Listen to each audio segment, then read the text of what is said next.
Hello, everybody. Happy Tuesday. Welcome to High Quality Podcast Action a day early this week.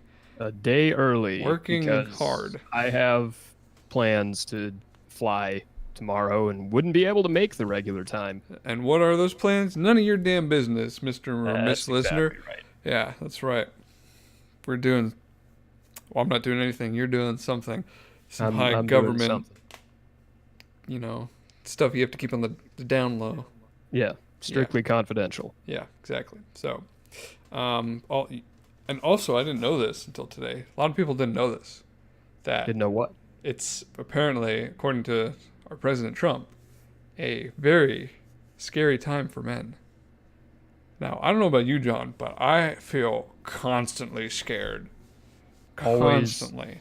always in terror. Men are in Oh, this day and age. oh, I'm so worried that a woman's going to accuse me of sexual assault. I'm so scared. Oh, that is the worst thing that could happen to a rich white man who's actually committed sexual assault. Whew, it just scares me, I almost, actually want to not assault anybody. Surprise, surprise. Gosh, what a strange thing to think of. Not hurting people. Yeah, Wow. Very scary time for maybe me. maybe someone should have told Bart Kavanaugh about that. No. You see, he went to Yale, and he had no connections to Yale, which was a lie, because he's a legacy. But don't tell anyone that. We don't want No, anyone to no. know. Speaking Actually, of that whole I went to Yale part of his testimony. yeah. I don't know if you saw on Twitter the genius of a one Oscar Boyson who created a mix of Samuel L. Jackson from Pulp Fiction interrogating Bart O'Kavanaugh. I did see that. That was It's hilarious. fucking amazing. I think that Samuel L. needs to be at every judicial hearing, no matter what it's about. As long as he could use the I don't remember asking you a goddamn thing at least once in every hearing, it would be worth it, in my opinion. Oh yeah, it'd be way more interesting.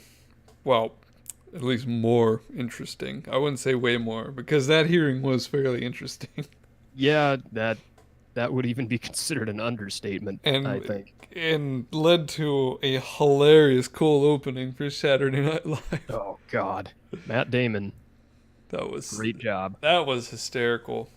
was fantastic. But aside from all of that, the events transpiring after the whole debacle of finally getting everybody to, or well, at least the primary accuser of Bart O'Kavanaugh in the room to say her piece about the situation and then having Bart's retort.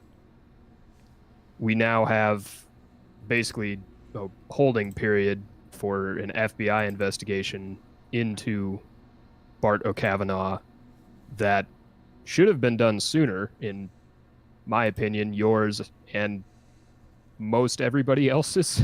Yeah, But unfortunately, it seems that the Trump administration has set forth rules regarding the number of people that can be interviewed.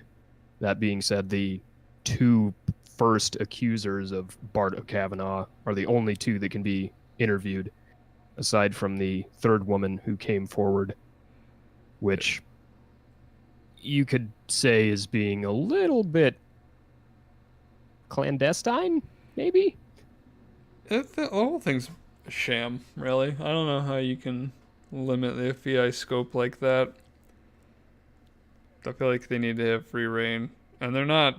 And they're not investigating perjury at all either, which is Which he definitely yeah, like you is. you could tell that by Ugh. without an FBI investigation.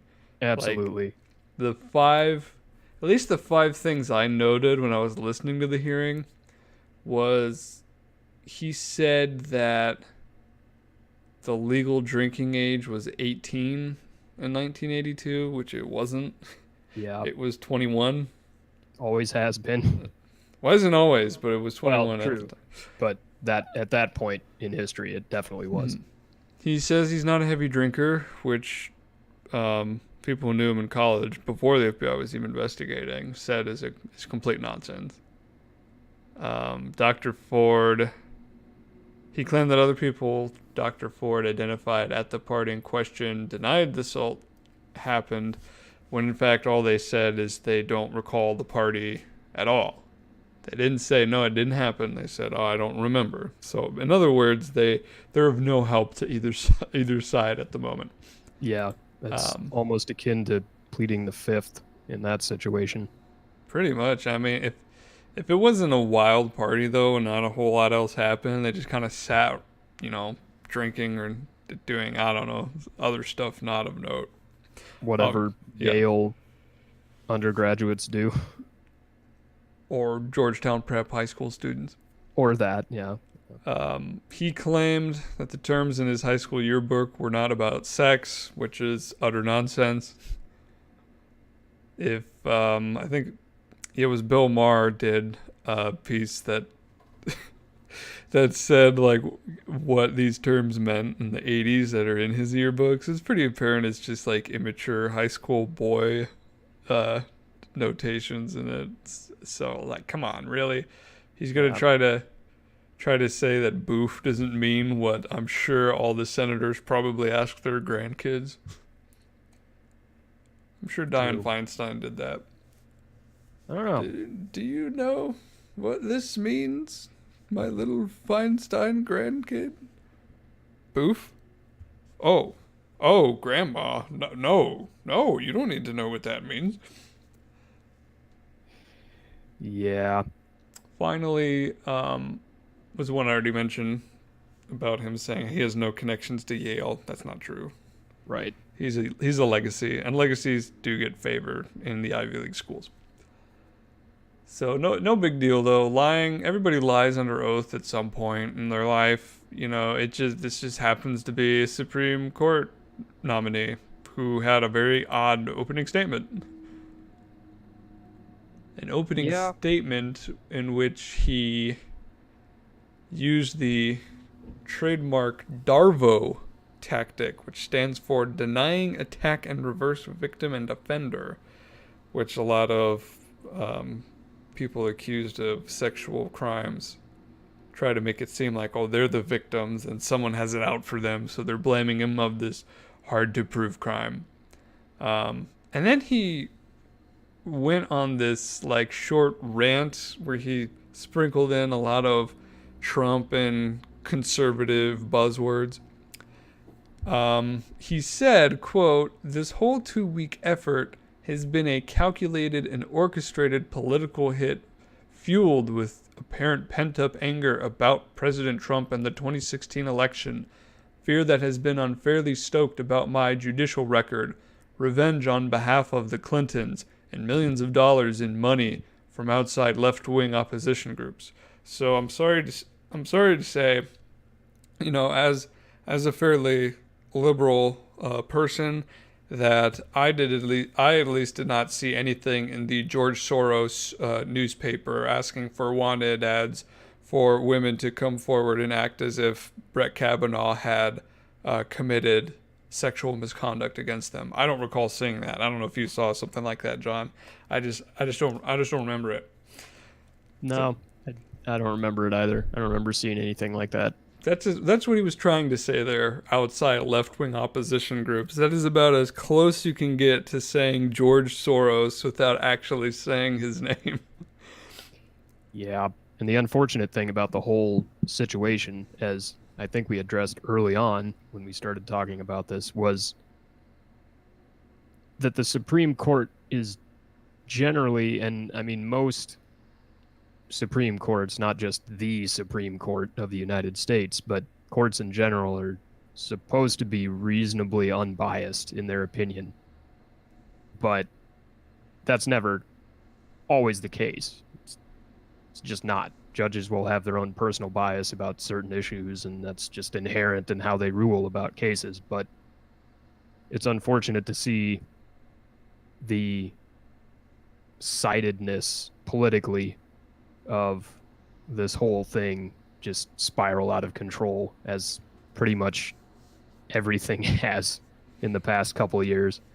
I just like how Lindsey Graham, more so, obviously, he was rather Oh God, vocal, is just a trying bit. to, paint this crud about, oh, they're trying to stall and hope that they win the midterm elections. Like, buddy boy, that's what Mitch McConnell and you, who he posted a video on Twitter agreeing that they shouldn't go through with hearings on Merrick Garland and they should wait for the American people to speak during the 2016 election.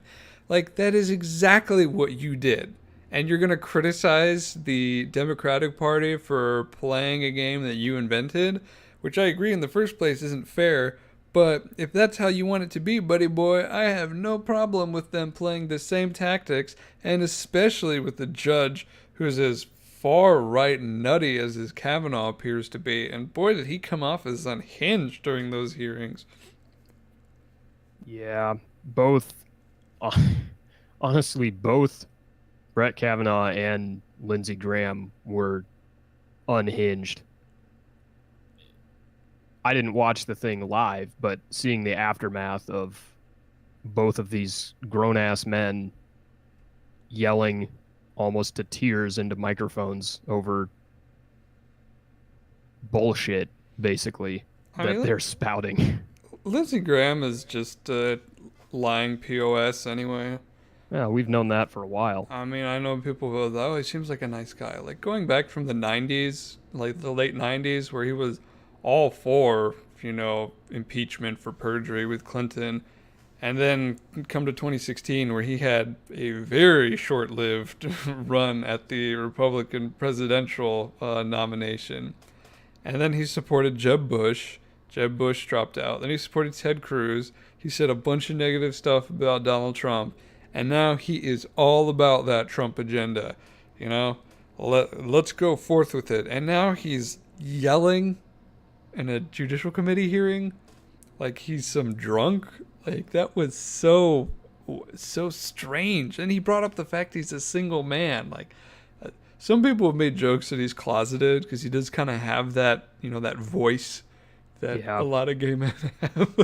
Yep. I remember that whole thing starting up. That was was that in the last couple years? I I feel don't, like it was recent. I don't know. I don't know.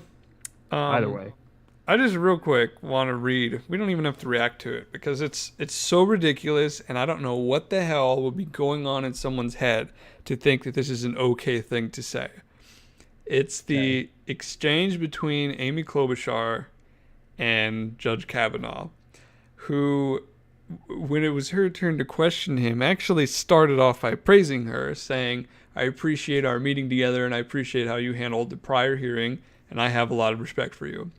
And then all that kind of went out the door when she got to her question. So um, she notes that her father had a long battle with alcoholism, and then segued into her questions for him, or I should say question, because she ran out of time. So she starts out by asking, okay, drinking is one thing, but the concern is about truthfulness, and in your written testimony, you said sometimes you had too many drinks. Was there ever a time when you drank so much that you couldn't remember what happened, or part of what happened the night before? Kavanaugh responded, No. I remember what happened, and I think you've probably had beers, Senator, and so I. Klobuchar interrupted. So you're saying there's never been a case where you drank so much that you didn't remember what happened the night before or part of what happened? Kavanaugh responded, you're asking about, blackout. I don't know. Have you? Klobuchar takes a second, a little taken aback by what he said, and replies, Could you answer the question, Judge? That's not happened. Is that your answer? Yeah, and I'm curious if you have. Klobuchar again takes a moment, taken back by his statement. I have no drinking problem, Judge. Yeah, nor do I. Okay, thank you. So I don't know if, I don't think you sent me the link for this transcription of Dr. Ford's testimony and then Kavanaugh's testimony from that hearing, where all of the instances where questions were answered directly and succinctly were highlighted, and then all of the instances where they were avoided were highlighted in a different color. I don't know if you saw that. I did see it, and I mean the results don't surprise me, having listened to the whole length of the hearing. So the results, before we talk about it, the results were Dr. Ford, 0 instances of avoiding questions. Kavanaugh, on the other hand, maybe like 80 to 90% avoiding. I didn't actually go through and run numbers on that, but there was a lot of red compared to green for answering questions directly on Kavanaugh's side, and like 0 to none for Dr. Ford. I couldn't find any anyway. It doesn't surprise me. It goes to show again what we've been saying, and so many other people have been saying, that Kavanaugh is not telling the truth. No. Under oath. No. And perjury galore. I just, honestly, at this point, you'd like it to just be over, but I also want it to be taken care of correctly and, verified that this guy is not fit to be serving on the highest court in the land for the rest of his life. He's not. His record sucks the more we find out about it, and is pretty creepy. And the way he composed himself and his demeanor during those hearings is just so. That's not what you want out of a judge. You don't want him talking about revenge for the Clintons in one of his hearings. It's absolutely unfitting of someone who is supposed to be making decisions not on political bias. But again, that seems to be just how things are now.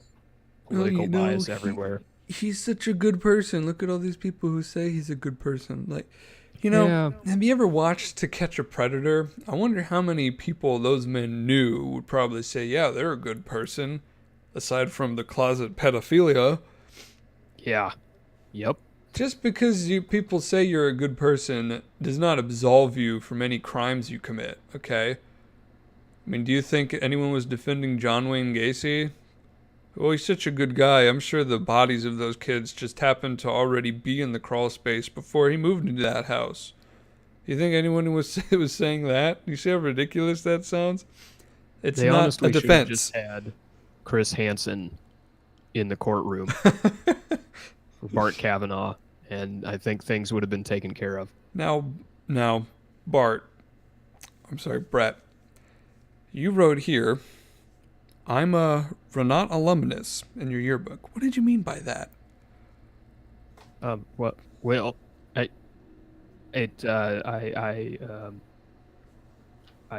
went to college. I have a degree in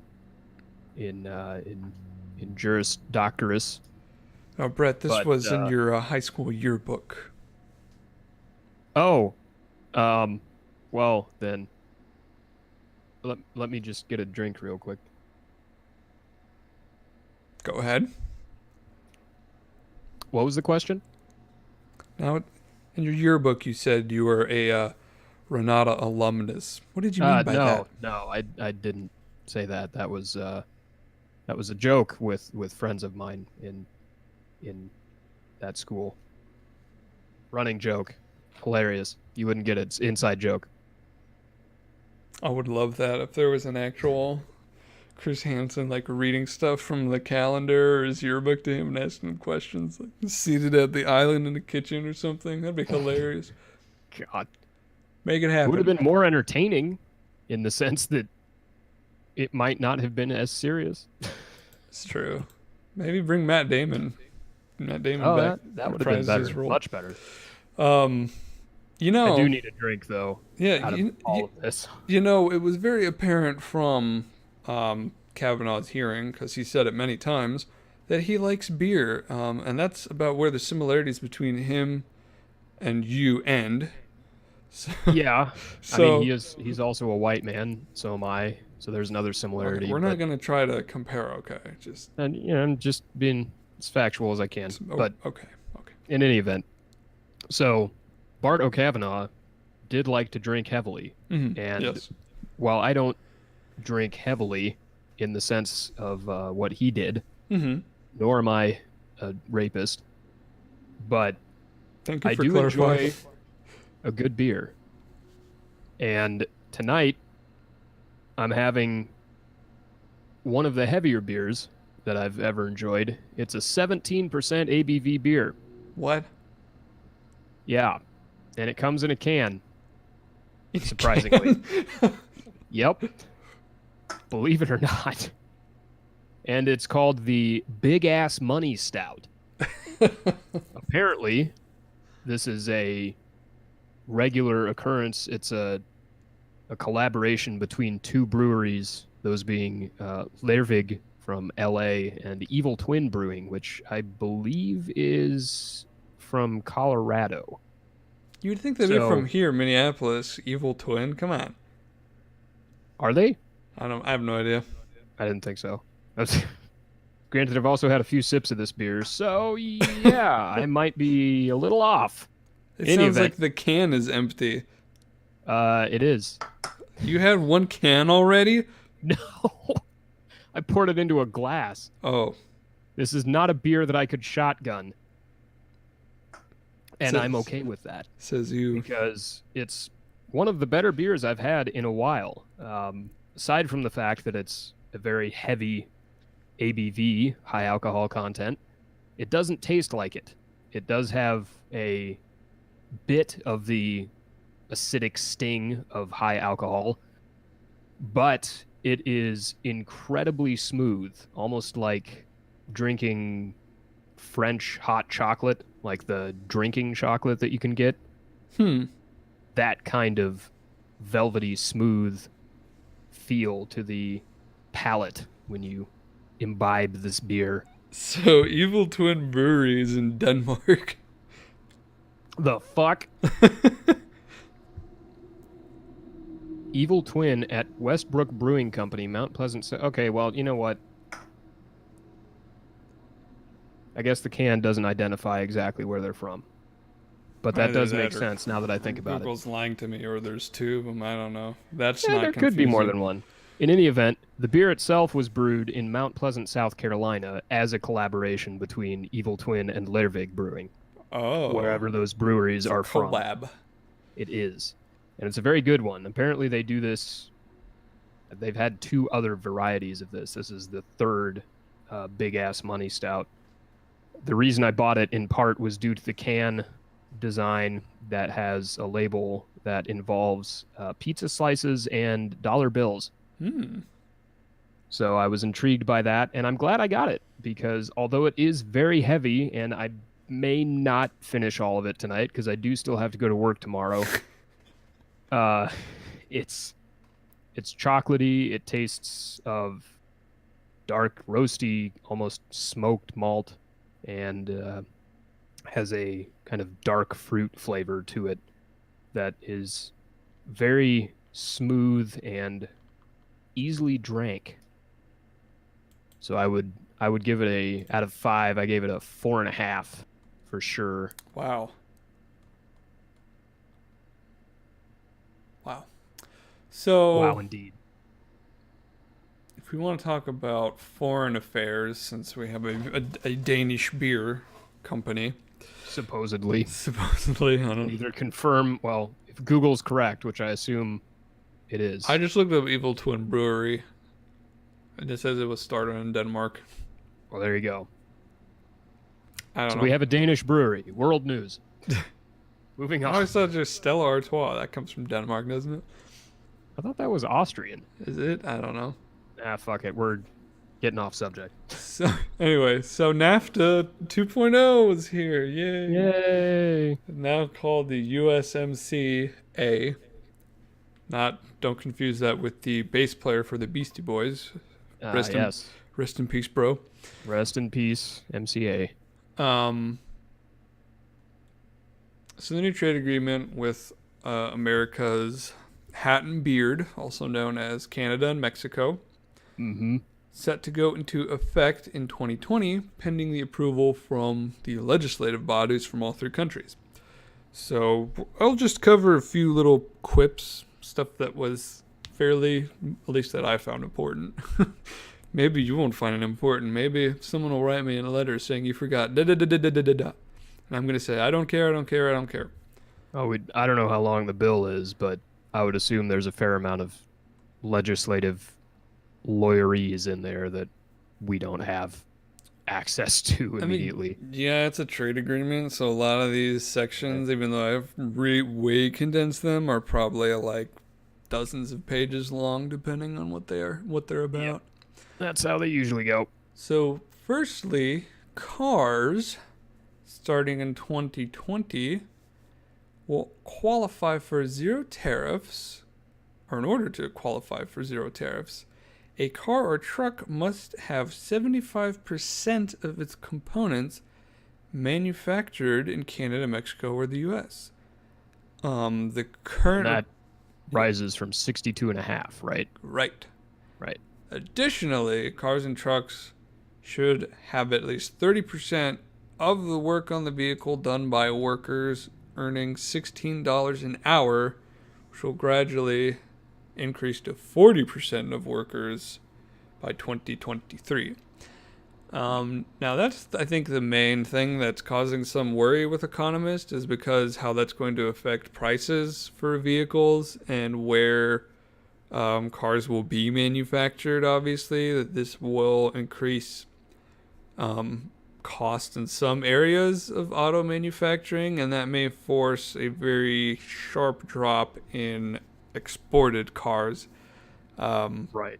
Because let's just state the basic facts that the majority of labor for car manufacturers or parts and pieces is done in Mexico because it's cheap. An overwhelming amount is, yeah. Yeah, and then it gets shipped back here for assembly or, final assembly in the US to avoid having to pay workers $16 an hour to do menial tasks that in Mexico you could probably charge for like 75% of that, maybe more. Yeah.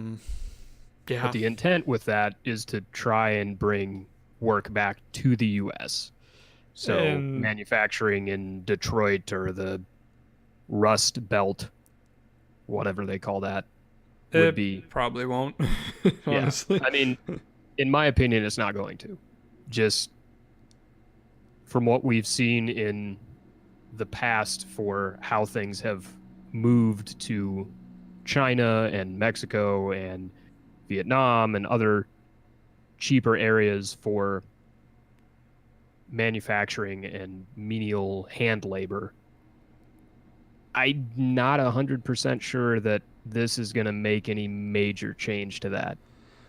This just harkens back to me to the thinking that we needed to bring some jobs back instead of just, moving on, because now that manufacturing has just been moving out for so many years now that a lot of the American labor force is not only service focused, but there's also a lot of positions that are highly technical. Mm-hmm. So there's not as much, at least human capital when it comes to that, specifically to auto manufacturing, as there used to be. Yeah, which is unfortunate because we used to in America have this technical workforce for, at least, going back to like World War II, when we had assembly lines on assembly line of people who were making bombs and tanks and jeeps and army vehicles because we had a need for that. And the military industrial complex can only go so far when you don't have a world war going on, even though the U.S. is somewhat of the world's defense force. We can't continue to kind of lean on that in order to have work for people across the entire country. And I think one thing that you mentioned with manufacturing leaving the country and going to other countries or other areas. We have the possibility in the US, with all of the technical knowledge that we have in engineers like ourselves or scientists and entrepreneurs, to come up with innovation to provide jobs for people who don't have a technical degree or weren't able to afford to go to college and maybe had to go to a community college, or may not have anything past a GED and would be willing to work but need to be trained on the job or something like that. Like things I've seen up here in upstate New York, there's a 3D printing company that does machining and 3D printing in conjunction with each other.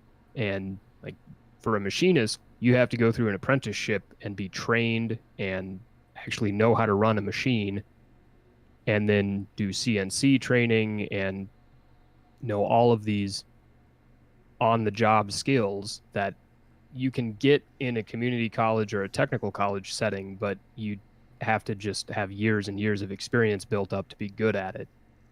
And so I think instead of reverting to kind of the cheap labor, which I don't think is ever going to dissipate from like Mexico in this case with NAFTA, or China or Vietnam or what have you for various industries, I think the point is to try and find a point of innovation for jobs for individuals in the United States that comes from either business development within companies or engineers to find some means of incorporating this vast technical knowledge that we've built up that is also kind of waning to a certain extent, but that's another topic entirely. But use that technical knowledge to the benefit of less technically minded or lay people within our country. Milk. Yes. Is the next item. No, we don't do transitional material here on High Quality Podcast. We just dive in head first. So Canada has I'll call it a complex dairy system. Yeah, that's one way of putting it. They basically ensure that they restrict how much dairy can be produced in the country, specifically so the farmers don't go bankrupt. And they also restrict how much foreign dairy can enter into Canada so that they can keep milk prices high. It sounds pretty odd to me without reading further into it. But anyway, this is one I keep seeing touted as like a victory for farmers, and I don't know why. So Canada in this agreement is still keeping most of that system in place. It's just giving more market share to U.S. dairy farmers in 3.5% of its dairy market, and only dry dairy products, or as they called them, Class 7. I don't know what the other classes are, but this includes stuff like milk powder, milk protein concentrates, stuff like that. That's a sliver. And that I don't think most dairy farmers care or even produce dry dairy products. Obviously, there's some that are, otherwise this wouldn't be a thing. But it's not this big a victory as it's being made out to be. The next item, Chapter 19. It's you didn't skip anything, okay? We're not on a Chapter 19. That's just the name of this provision, okay? Okay. So Chapter 19 allows any of the three countries involved to challenge one another's anti-dumping and countervailing duties in front of a panel of representatives from each country. Now, Trump wanted to get rid of this completely because Trump hates the environment, but Justin Trudeau had the last laugh on this one because Chapter 19 is staying, so no dumping and no countervailing. Auto tariff. Nobody likes dumping. No, they don't. So auto tariffs. This was interesting. So it said that the Trump administration signed side letters allowing two nations to mostly dodge Trump's auto tariffs. So those side letters say that Canada and Mexico can continue sending roughly the same vehicles and parts they do right now across the border free of charge, regardless of any new tariffs that may go into effect down the road. So if they provide parts above a quota, then the tariffs could be applied to it. But in large part, the Canada and Mexico will avoid that altogether. Now, steel tariffs are still in place with Canada. I didn't have a segue there; just jumped right into it. It's another tariff. So the steel tariffs aren't going anywhere, unfortunately, for Canada. Unsurprisingly. A senior White House official said that it wasn't going to happen in this agreement, but the two countries are still discussing lifting the steel and aluminum tariffs on a completely separate track. So stay tuned if that ever changes. Labor and environmental rights. The NAFTA 2.0 makes a number of significant upgrades to environmental and labor regulations. For example, the agreement stipulates that Mexican trucks that cross the border into the United States must meet higher safety regulations and that Mexican workers must have more ability to organize and form unions. I have no idea how they're going to enforce that, but it sounds good on paper. Some of these provisions might be difficult to enforce. There's a lot more, and a lot of them are like that, where it's kind of like, I don't know how you have to like be constantly auditing people to even make sure they have committed to that. But Trump says that he is committed to ensuring that all these things happen. I'm sure he is, and by he, I mean other actual true employees in the United States government. Absolutely. 3 more items. Okay. The intellectual property protections, something that really needed to be updated now. The NAFTA is 25 years old now. So it was high time that we added some provisions about stuff that was not around during that time. So the 63-page IP chapter, for some reason I didn't write the number down, but that's not important. But it contains more stringent protections for patents and trademarks, the biotech industry, financial services, website domains, also a thing, online retailers too.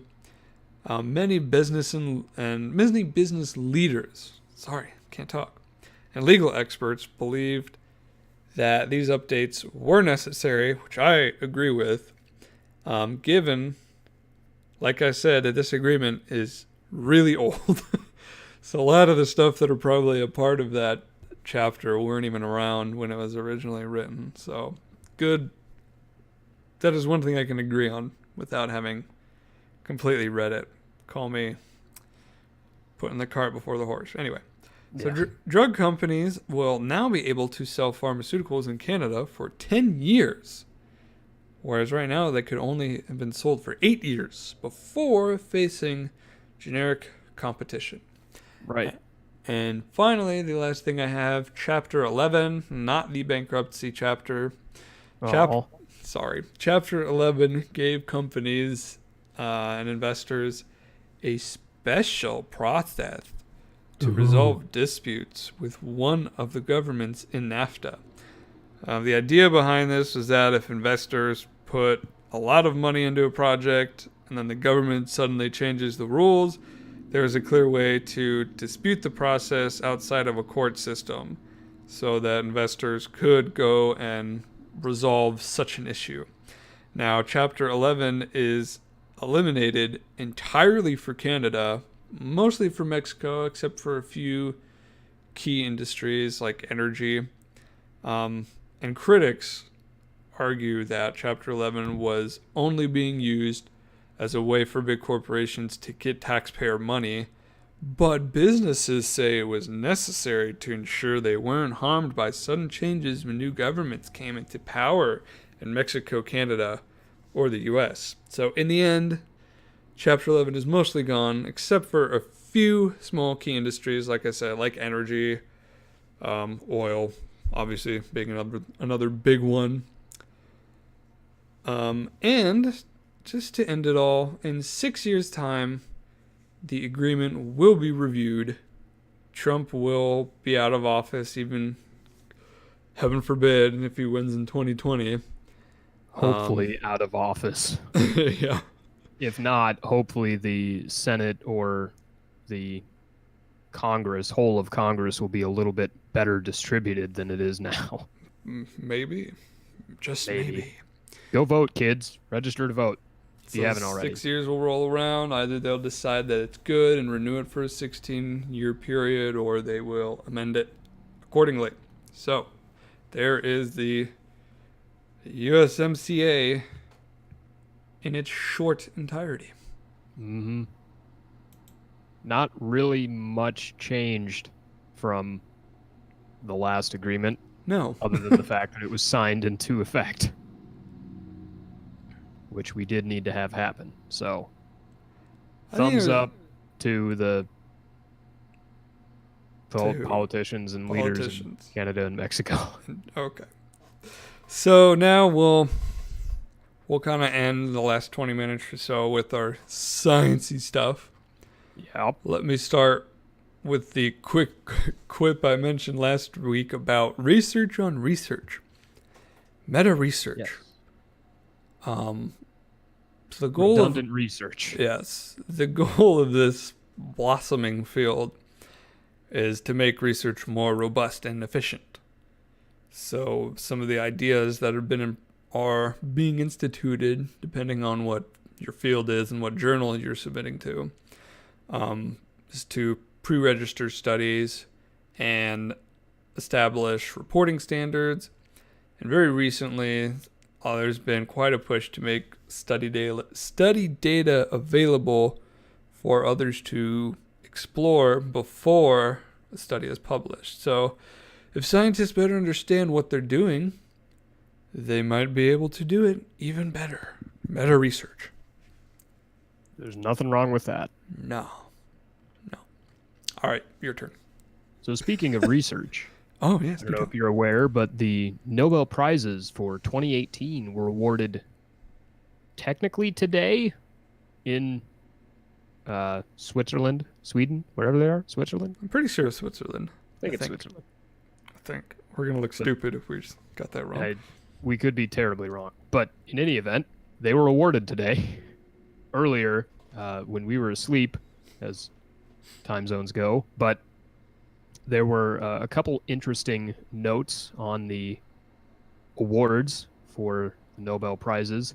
The Nobel Prize in Physics was awarded to 3 individuals: a Arthur Ashkin, who is a Cornell alumnus, as I have to mention that because I do currently work here. Shameless plug. He graduated a while ago, but he was in good company with Richard Feynman, being one of his classmates in the Department of Physics. Feynman also won a Nobel Prize a while back. I'm not entirely sure what year, but he has his Nobel Prize, or had his Nobel Prize. I think it was in the 60s. But Mr. Arthur Ashkin, your Gérard Moreau of France, probably butchering that, and Donna Strickland of Canada. They were all involved in utilizing lasers for a variety of purposes. Mr. Ashkin, or Dr. Ashkin, I should say, appropriately, used the concept of optical tweezers to get his Nobel Prize. They're essentially utilizing a highly focused laser beam to provide a attractive or repulsive force on the order of many tiny newtons, Newton being a measure of force in the metric system. So instead of having like a Newton quasi equivalent to a pound in the imperial units. We have on the order of piconewtons with these lasers. And for those of you who may not be familiar with the metric system gradations, a pico is 10 to the minus 12th, or a trillionth of a newton. So utilizing these highly focused laser beams, they're able to physically hold and move microscopic objects with lasers, similar to tweezers, like you would pick up a small insect or grain of sand or something like that, or pull out a splinter from your arm with a pair of regular tweezers. Okay, I think they know. I think the audience knows what tweezers are. Just being thorough. Okay. In any event, Okay. that is what the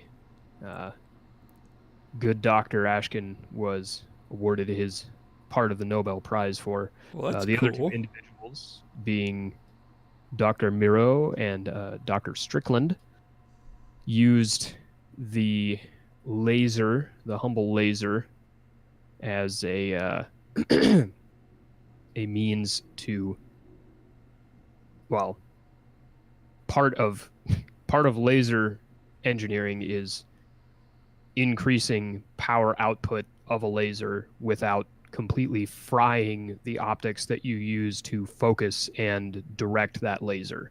So one of the techniques for that is known as chirped pulse amplification, which I had the pleasure of learning about when I was still in college working on the Diocles laser at the University of Nebraska. Laser. Laser. We always talk about lasers lately. I don't know, every week something with lasers comes up. I don't know. Last week we had lasers because it was my old lab doing cool shit and physics review letters. Lasers are they're just everywhere, man. They're just super cool. We should change true. the name of the podcast since we talk about lasers so much. Well, we had the title last week involve lasers. Or No, we've had it a couple times. No, we didn't. A couple times before. Okay, off anyway, topic. We're getting off topic. Again. So, using chirped pulse amplification, they were able to develop a very high intensity, ultra short laser pulse that is been used in applications such as very precise holes in nanofabrication, or allowing for the invention of LASIK eye surgery, which some people may be familiar with.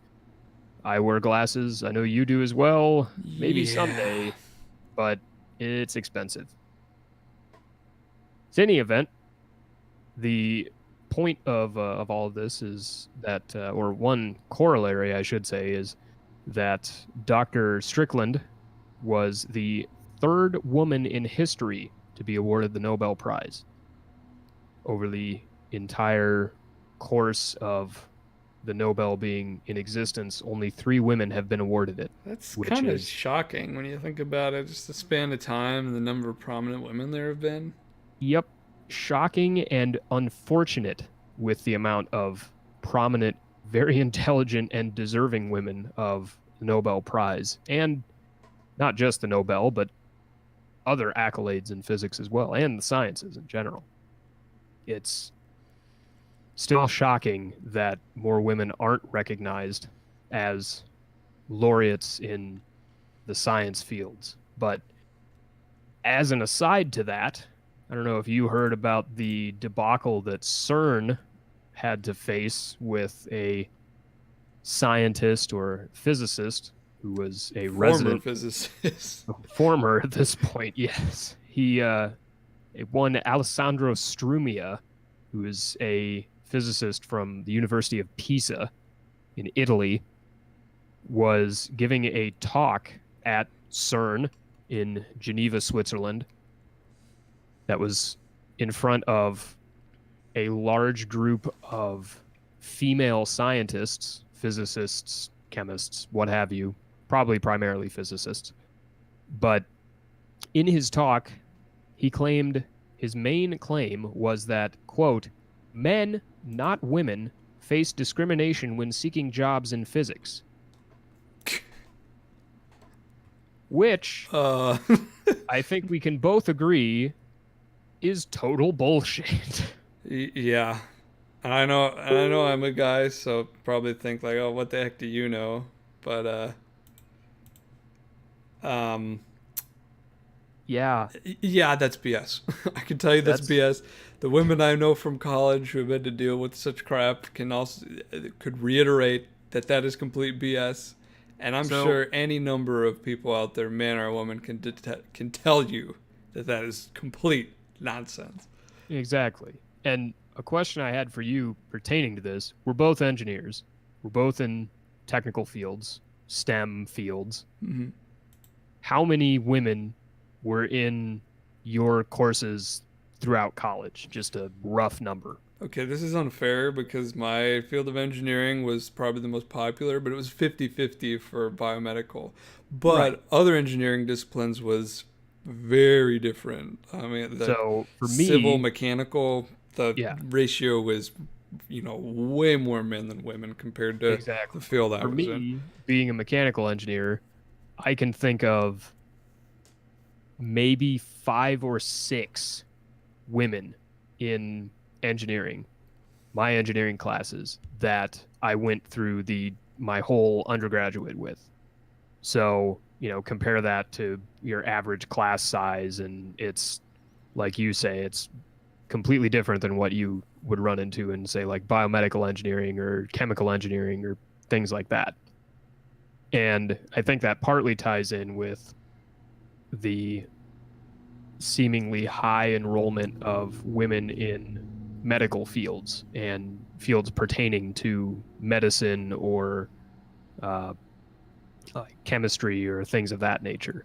It seemed like biomedical or biomechanics or biology and chemistry courses that I was in when I was in college were heavily, or not heavily female, but, a 50-50 mix or 60-40 or whatever on either side. Point being, there are women in technical fields.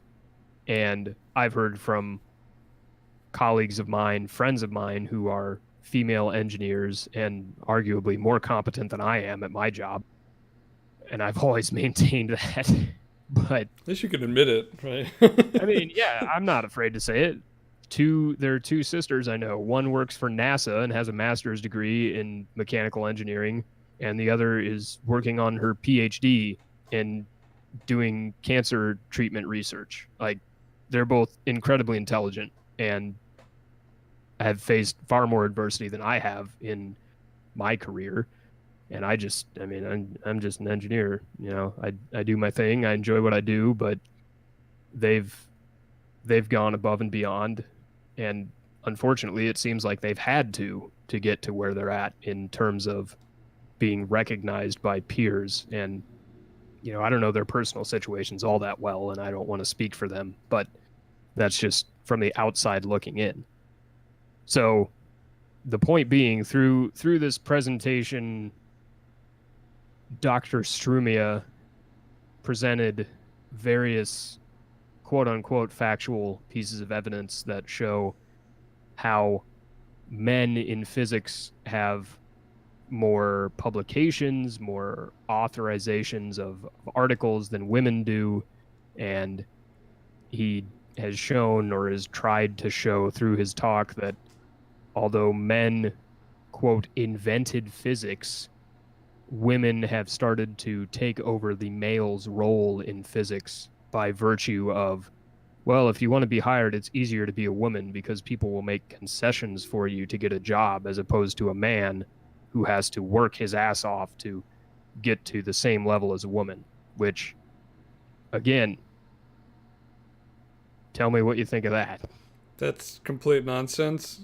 Just Yep. to say, so he's saying that most men historically have had papers published in the field of physics and math. That's Okay, correct. so what? That's because both those Exactly. fields have been male dominated since the beginning of their origins. And why is that? Because women weren't allowed to be involved in those originally. They weren't allowed to go to universities, I think, in most places for No, most of human history. they weren't. Mary Curie speaking of the Nobel Prize, the first woman to be awarded the Nobel Prize, Marie Curie, was only awarded the Nobel Prize because her husband campaigned for her to be awarded that prize. Not because of the fact that she did a ton of scientific research in radiation and that whole realm of science, but because a man had to say, hey, she deserves this. God. It's an unfortunate Fucking consequence nerve. that ties in with Bart Kavanaugh and Yeah. a lot of what's been going on in recent years So and in recent news. what ended up happening with this dude? He's no longer with CERN. Correct. So CERN removed his slides Uh-huh. from their website. They didn't have any prior knowledge, or I guess they didn't have a screening of his talk or what he was going to be speaking about. I'm not entirely sure of what the nature of the event was. It was a workshop that was the inaugural workshop of its kind on high energy theory and gender. That was essentially, I mean, it's like a conglomerate of all of the talent that CERN brings in for high energy physics and just physics in general research that was tailored more toward women in terms of the audience for it. And so he gave this talk, and his slides were taken down from the website. And a couple of days, CERN completely rebuked his claims and has since suspended his employment or his involvement with the Center for Research that they maintain there. So not too sure of what his future holds, but he's been blacklisted by CERN, so that's a start. Probably not good. No. I mean, so I dropped something. Maybe someone will be desperate enough. I don't know where, but I'm sure they're out there. I mean, if Bart Kavanaugh gets voted onto the Supreme Court, Yeah. I don't know. But on a positive note concerning CERN, there were Oh, yes, I did know two about new this. particles which were announced to have been discovered by CERN. Now, I'm going to preface this by saying that these are part of the standard model of elementary particles that can be extremely confusing to people who aren't versed in particle science or particle physics. And although I work at a particle accelerator, I'm not incredibly versed in What? all of the nomenclature. What? But Okay, that's it. This podcast is done. You told me you were an expert in the field of particle physics. I'm out of here. Fuck this. not, Fuck, I'm not out. colliding beam physics. Hell with this, man. I work at a synchrotron that does X-rays. There are different accelerators for different applications. Okay, continue. In any event, so there are two newly discovered particles which are predicted by the quark model. They're in the same family of particles as protons, which would make sense because that's what the LHC accelerates and collides. And that family of particles are the baryons. And those baryons are made up of 3 quarks. So for baryons, depending on what particle you have, whether that be a proton or something like these new particles, a proton would contain 2 up quarks and 1 down quark. Quarks being the minuscule particles that make up other particles. There are others that are like charm quarks and strange quarks and funky other shit that we don't need to get into right now. But protons, 2 up quarks, 1 down quark. The new particles are bottom baryons that are composed of 1 bottom quark and 2 up quarks. So essentially the opposite of a proton. And this is essentially handled by the experiment called LHCb, which is one of the, I believe, 4 3 or 4 experiments that are at the Large Hadron Collider that look for particular particles. And they were found using your standard particle technique for looking for an excess of events or bumps. Yes, the over standard technique. A variety of background noise. So with these, there's also the possibility of finding a new particle that is called the quark beast, which is made up of not 2 or 3 quarks, but 4, which would be 2 quarks and 2 antiquarks, 2 of which being heavy charm quarks. Boy, oh boy. And that's all it takes to make a beast quark. Mm-hmm. Whew. Yep. I thought it'd be more. I thought it'd be like 60 quarks. There could be other exotic quark particles that could be composed of 5 quarks even. They've been predicted to be in existence for a while, but they are a little shy of the standard deviation for the threshold of a discovery, which is 3 standard deviations, essentially saying that you have to have the distribution of uncertainty for these detections based on the amount of background noise you have and the amount of events that you've put into your conglomeration of data to be less than, more than 3 standard deviations. Generally, it's the symbol for standard deviation is a sigma symbol, so it's generally supposed to be more than 5 is your like major discovery. That's your standard threshold for it. So right now they're sitting at 3 standard deviations, so they're not quite there with that detection. It's a possibility, but I believe they aren't running currently.